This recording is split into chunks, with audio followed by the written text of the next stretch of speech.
De 2 aos Coríntios, capítulo 4, nós vamos ler do verso 5 até o 18.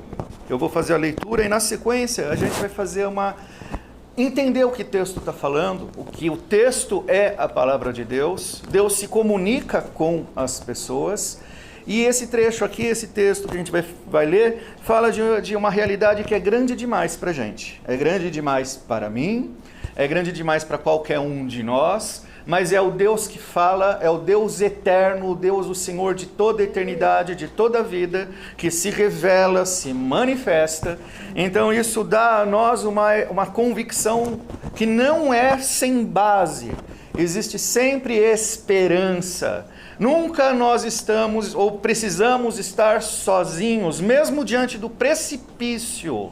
Sempre todas as coisas podem cooperar para a glória de Deus e, portanto, para o nosso bem.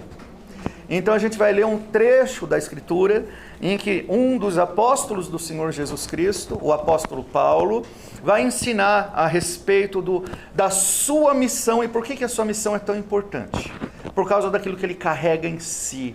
É algo grande demais para o apóstolo Paulo. Uma pessoa comum, ele se compara como se fosse uma espécie de um vaso frágil, que carrega em si um tesouro muito precioso, que é o Evangelho. E o Evangelho é para a salvação das pessoas. É desse poder que a gente vai falar hoje. Lendo o texto que começa a partir do verso 5. Porque não nos pregamos a nós mesmos, mas a Cristo Jesus como Senhor, e a nós mesmos como vossos servos por amor de Jesus. Então a primeira coisa que eu quero destacar aqui nesse verso é o apóstolo Paulo, ou um crente, um pregador, um pastor fiel ao Senhor, ele não tem por missão ou por obrigação dada de Deus de falar de si. Não pregamos a nós mesmos, não falamos as nossas opiniões, eu não falo o que eu quero. Não é doutrina de homens, nós pregamos a Jesus Cristo. E quando falamos de nós mesmos, nós falamos como servos de vocês. Quer dizer, nós estamos pregando a Jesus, servindo a vocês, dando a vocês a coisa mais espetacular, poderosa, formidável que jamais existiu. A presença do Senhor Jesus Cristo durante o tempo em que ele esteve no mundo, Deus encarnado na pessoa do Senhor Jesus Cristo, foi o maior milagre que já aconteceu em toda a história, foi o ato mais poderoso que Deus fez em toda a história, desde a criação até o final dos séculos. Portanto, não existe bênção maior a ser oferecida para as pessoas do que o próprio Senhor Jesus Cristo, o seu Evangelho, a fé no que ele fez, quem ele é, a obra de reconciliação que ele realizou para que podemos ter acesso a Deus. O maior milagre que pode acontecer na sua vida não é o conserto do corpo, não é a cura, não são alcançar os desejos que nós temos, muitos legítimos, e que muitas vezes Deus concederá. O maior de todos os bens ou bênçãos que podemos ter é o que o Evangelho oferece: conhecer Jesus e crer nele. É assim que o apóstolo Paulo se considerava: não prego a mim. Eu não falo de mim, eu não falo o que eu quero, eu não vou dizer para você o que você gostaria de ouvir. Eu vou dizer e prego ao Evangelho, falo do Senhor Jesus, porque isso é o que nós mais precisamos. Porque Deus que disse, das trevas resplandecerá a luz, Ele mesmo resplandeceu em nosso coração para a iluminação do conhecimento da glória de Deus na face de Cristo. Então houve um tempo em que existiam trevas, não existia esperança, nós estávamos perdidos, batendo cabeça para lá e para cá, escravos das situações da vida, sem ter esperança e inventando falsas esperanças para nos apegar a elas. Mas dessas trevas resplandeceu a luz. Nós não precisamos mais estar perdidos, e quem já tem Jesus não está perdido. Já tem diante de si a luz, a clareza que vem de Deus a respeito do que é tudo isso. Para que nós estamos aqui? Qual é o sentido da vida e qual é o nosso destino? O Deus eterno se revela para dar para nós também uma perspectiva de vida que vai muito além desse momento que nós vivemos, ou até mesmo da vida como um todo. O apóstolo Paulo vai ensinar sobre isso, a gente vai chegar lá. Olhar para si mesmo a partir da perspectiva do próprio Deus, a perspectiva da eternidade. Por isso que a gente pode dizer o que a Bíblia ensina: todas as coisas, todas mesmo, cooperam igualmente para o bem daqueles que amam a Deus, que são chamados segundo o seu propósito. As pessoas que amam a Deus porque foram chamadas por Ele pelo Evangelho para crer em Cristo, podem descansar em Deus, porque todas as coisas, todas mesmo, cooperam para o teu bem. E não é necessariamente para que a gente aprenda lições. O bem aqui a gente vai ver no ensino do apóstolo. Vamos seguir a leitura. Temos, porém, então, este tesouro em vasos de barro, para que a excelência do poder seja de Deus e não de nós. Então ele é o portador do Evangelho e ele está dizendo: eu tenho este tesouro, que é o Evangelho, é saber quem é Jesus, é ter sido agraciado por Deus, esse tesouro que me redefiniu, que me salvou, que me deu um destino. Este tesouro está num vaso de barro. Paulo faz uma comparação. O nosso corpo é quebrável, nós somos frágeis mesmo.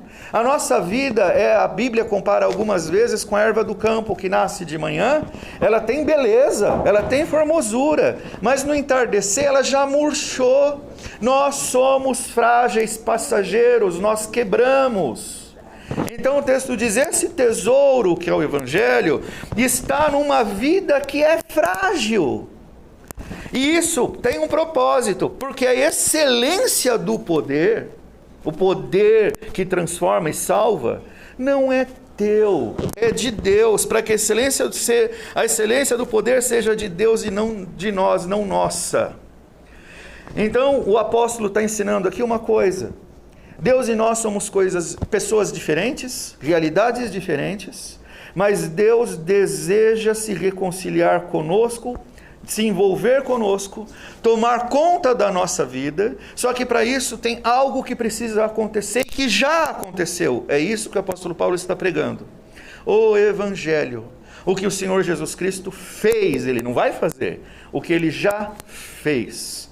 É essa que é a iluminação que Ele chama. Então, esse tesouro, que é o Evangelho, diz respeito a quem é Jesus. Então, o que nós mais precisamos é de Jesus e do que Ele fez. Quem é Jesus? Então eu preciso saber quem é Jesus. Jesus Cristo é o próprio Deus.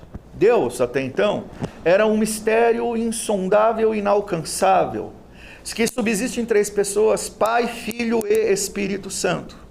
Deus nos criou e a humanidade se corrompeu no pecado. O fato de nós sermos pecadores nos separou de Deus. É uma separação irreconciliável para nós.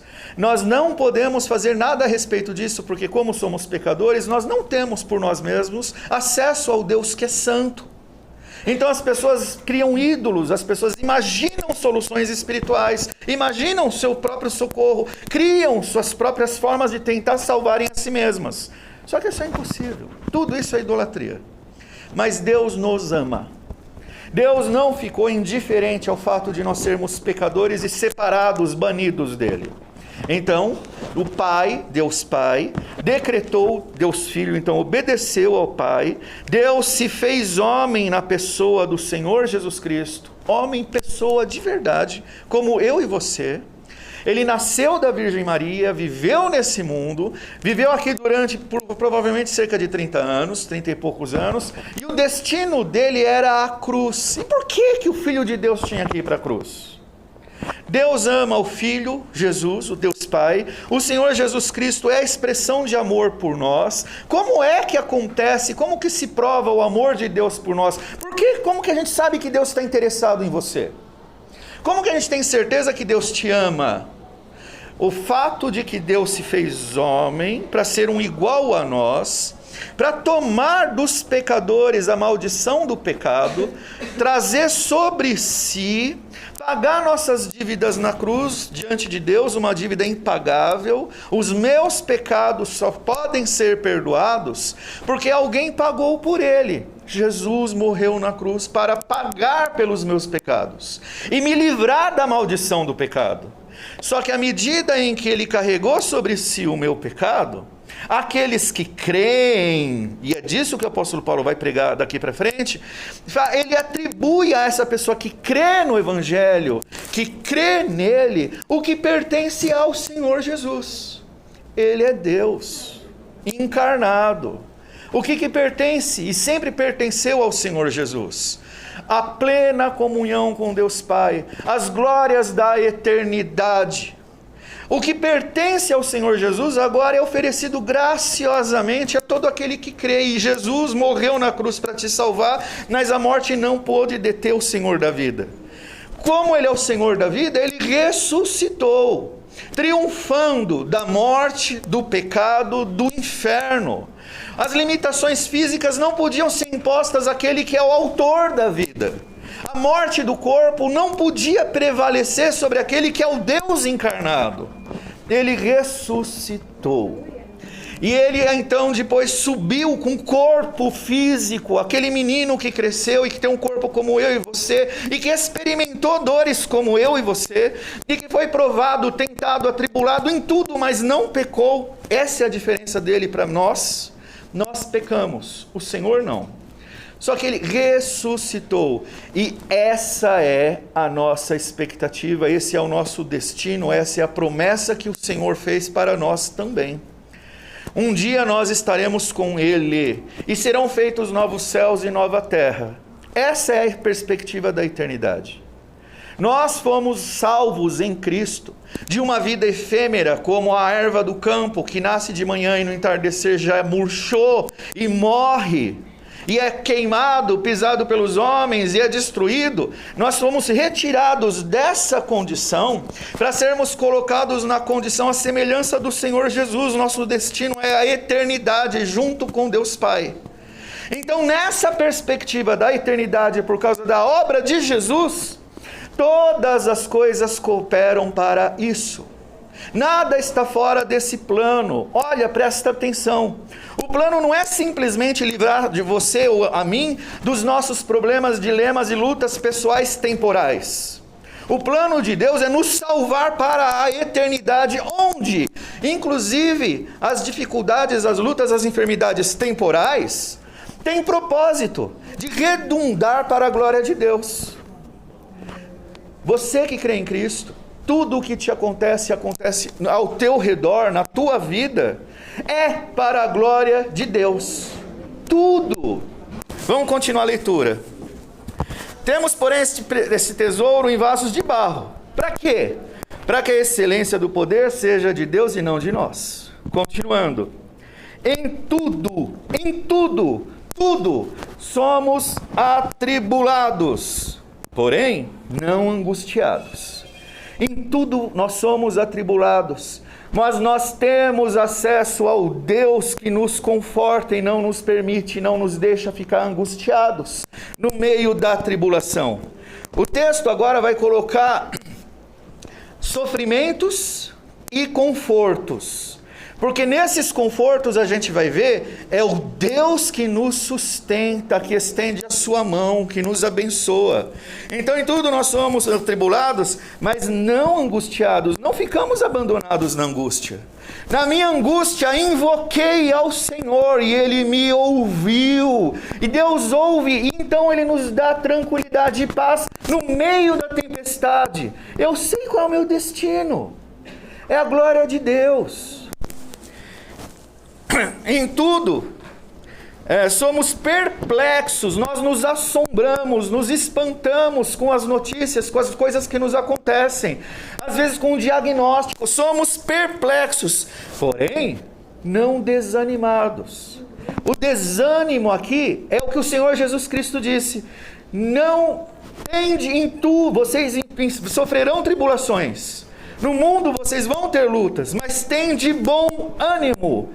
Eu venci o mundo. O autor da vida, esse ânimo, é a força que vem de Deus e não é nossa. Nós somos mesmo perplexos pelas situações, mas o Senhor nos dá ânimo, nos dá vida, nos encoraja, nos dá fé. Isso não significa que a gente não vai chorar no caminho, que a gente não vai sentir dores na jornada, que a gente não vai ter o que o texto diz aqui, perplexidade, espanto. Em tudo nós somos perseguidos. Aqui o apóstolo Paulo está falando a respeito da perseguição por causa do que ele fazia. Ele pregava o evangelho e muita gente odiava o que ele estava fazendo, então o perseguiam. Porque muita gente não quer saber de ter seus pecados confrontados, quer continuar no pecado. E a melhor maneira dessas pessoas que querem continuar no pecado continuarem assim é perseguir os pregadores do evangelho. Em tudo, nós podemos ser perseguidos, mas não somos desamparados. A perseguição, a dor, o sofrimento existe, mas aquele que tem ao Senhor Jesus nunca fica desamparado. Você vai andar a sua caminhada, a sua jornada com dificuldades e lutas, mas você tem o amparo de Deus. Você tem a quem recorrer. Você tem um porto seguro, a rocha firme que é o Senhor Jesus Cristo. Inclusive ele ensinou sobre isso. Sobre alguém que ouve as palavras do Senhor e a pratica. É semelhante a alguém que constrói a sua casa sobre a rocha. E vem tempestades, vem o vento. Mas porque aquela casa está construída, fundamentada, enraizada na rocha, ela não cai.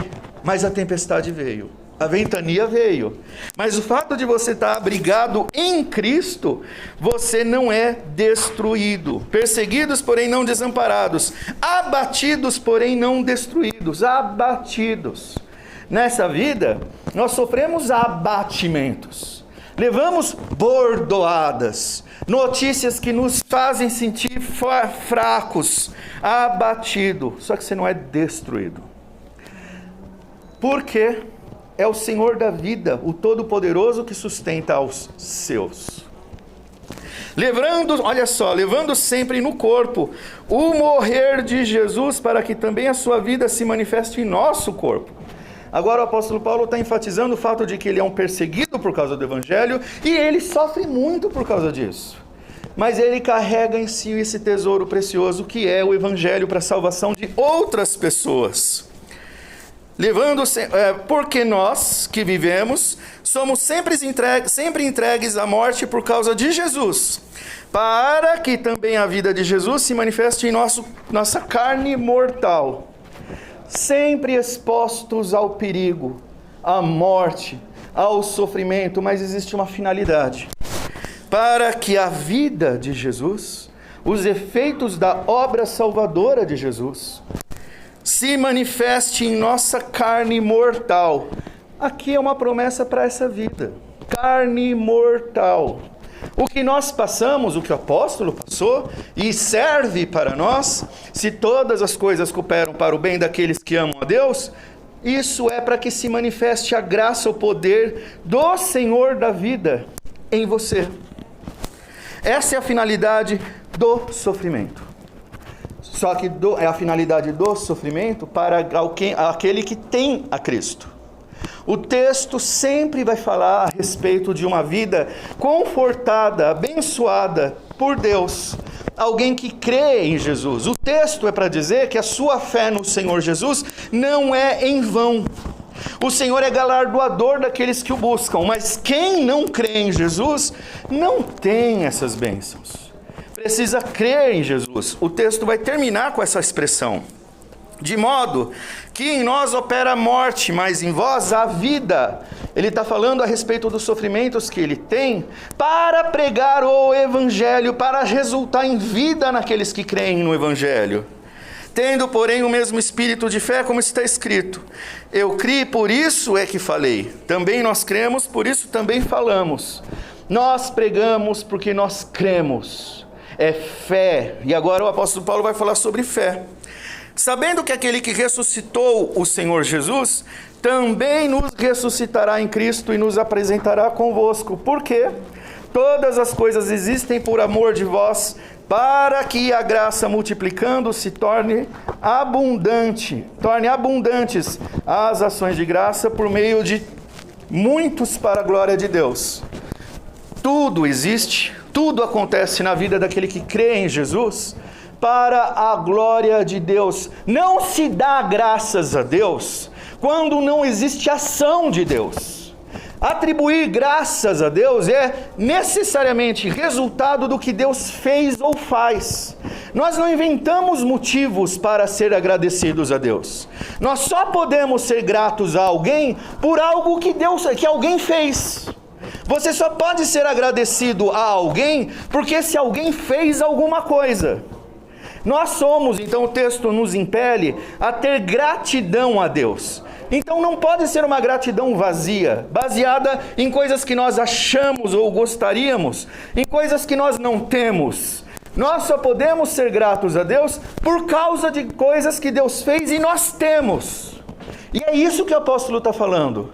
Nós já temos o Evangelho. Nós já temos a Cristo. Nós já temos acesso a Deus. Deus ouve nossas orações e nós não estamos perdidos. Nós temos consciência do que Jesus fez por nós. O nosso destino é a eternidade junto com o Pai, com quem nós já temos comunhão. Nós não podemos ter gratidão por algo que não existe. Nós só podemos ter gratidão por algo real, concretizado. Nós só podemos ser gratos a Deus porque Deus resolveu o nosso maior problema. Você e eu estávamos mortos nos nossos pecados. Em Cristo, crendo nele, nós somos perdoados e salvos. E todas as coisas que acontecem na nossa vida, nenhuma delas escapa desse propósito. Nenhuma. Não importa o tamanho da dor, da sensação de desolação. Lembra, em tudo nós podemos ficar até perplexos, mas não desanimados. Você tem um Deus Todo-Poderoso que te sustenta e a quem você pode e deve recorrer. Por isso, não desanimamos, pelo contrário, olha só, mesmo que o nosso homem exterior se corrompa, e corromper aqui é se quebrar, mesmo que a nossa vida se acabe, mesmo que a gente não tenha mais como resolver nossos problemas, o homem exterior se corrompa, contudo, o nosso homem interior, a vida que Deus nos deu, se renova de dia em dia. A palavra de Deus faz ilustrações a respeito desse tipo de esperança, que aqueles que esperam no Senhor, que confiam nele, sobem alto como águias, voam alto, correm e não se cansam, caminham e não se fatigam. Os jovens podem se cansar, mas aqueles que esperam no Senhor são elevados por Deus a uma realidade que nós, por natureza, não teríamos acesso. Você tem acesso ao Todo-Poderoso, o Senhor da eternidade, que salva pecadores para viverem com Ele para todo sempre. Não existe desesperança para aqueles que foram alcançados por Cristo, que creram no Evangelho. Tudo tem um plano, um propósito, e o final de tudo cooperou para a glória de Deus, da qual você participará. Por quê? 17. A nossa leve e momentânea tribulação produz para nós eterno peso de glória acima de toda comparação. Paulo, que sofria, tentaram matar ele algumas vezes, apedrejado, condenado, açoitado, preso. Ele chama todos os sofrimentos de leve e momentânea tribulação. Ah, você não sabe o que você está falando, você não sabe o que eu estou sentindo. É a palavra de Deus que está dizendo isso. Não é porque o teu sofrimento é grande e provavelmente pode até ser. Acontece que por maior que seja o sofrimento que a gente possa experimentar nessa vida, as maiores injustiças, os maiores assombros que a gente pode sofrer nessa vida, não se comparam com a glória da eternidade. O que a gente vive aqui, se for comparado, é muito pequeno, leve e momentânea tribulação. Sofrer durante 70 anos não se compara com a glória de toda a eternidade, onde todas as respostas serão dadas, onde eu vou saber o porquê de tudo, mas eu já sei por antecipação. Tudo cooperou para o teu bem. Tudo foi para a glória de Deus, mas saiba, isso é só para crentes. Para quem crê no Evangelho. Então, não atentando, estou terminando, não atentando nós nas coisas que se veem, a gente fica prestando atenção e é muito baseado, influenciado, guiado pelas coisas que a gente vê, pelas coisas da minha vida, desse mundo, pelas coisas que os meus sentidos percebem. Nós nos conduzimos por isso, mas o texto diz, não atentando, não é para isso que eu estou olhando. Não atentando nas coisas que se veem. Eu estou olhando é para outra coisa. Esse é o chamado de Deus.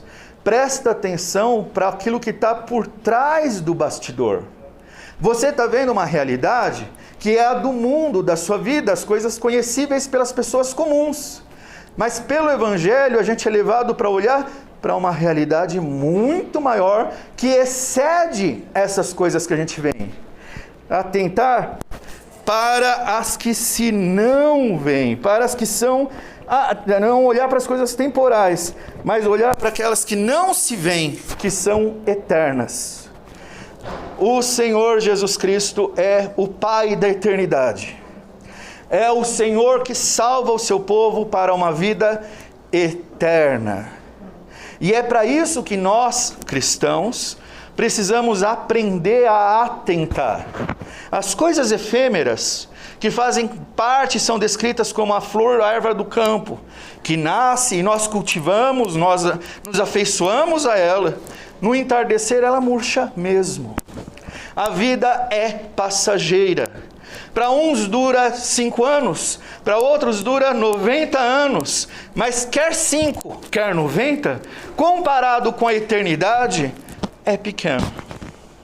Então não importa se é uma vida longa ou uma vida curta, uma vida mais fácil e prazerosa ou uma vida mais sofrida, essa vida tem que ser vivida baseada em Cristo, crendo nele, recorrendo ao Senhor, o autor da vida. Porque em Cristo, essa leve e momentânea tribulação não pode ser comparada com o peso de glória das coisas que estão por vir. E para terminar, eu vou ler o último verso. No finalzinho do verso 20, em nome de Cristo, pois, rogamos que vos reconcilieis com Deus. Diante do que Paulo fala, então ele prega sobre o tesouro que ele carrega, que é a salvação em Cristo. Então ele fala às pessoas, eu peço a vocês, em nome de Cristo, se reconciliem com Deus. Isso é o que nos cabe. Como isso é feito? Reconhece, você é pecador. Busque ao Senhor, se arrependa dos seus pecados, creia no Evangelho, busque ao Senhor, porque Ele disse que quando nós o buscamos de todo o nosso coração, Ele nos ouve. Você não precisa estar sozinho. E se você tem crido no Senhor, você tem tido essas bênçãos. Talvez você, por causa do sofrimento, tenha olhado muito para aquilo que se vê, e é para olhar também. Tem momentos em que a gente precisa focar no que está ao nosso redor ou em nós. É hora de trabalhar, é hora de cultivar, é hora de cuidar da doença, mas atentando para o principal. Sua vida não se resume a isso. Nem a sua, nem a das pessoas ao seu redor. Pensa nisso, o Deus Criador nos amou. E o amor manifestado por Deus não foi para solucionar nossos problemas provisórios. Foi para solucionar o nosso problema eterno. É a nossa salvação. Nós podemos até viver durante muito tempo diante do Senhor, lutando contra as enfermidades. Mas eu estou no lugar certo, em Cristo. O principal foi resolvido. É isso que Ele faz. Você não precisa estar sozinho. E você que crê no Senhor, jamais esteve sozinho.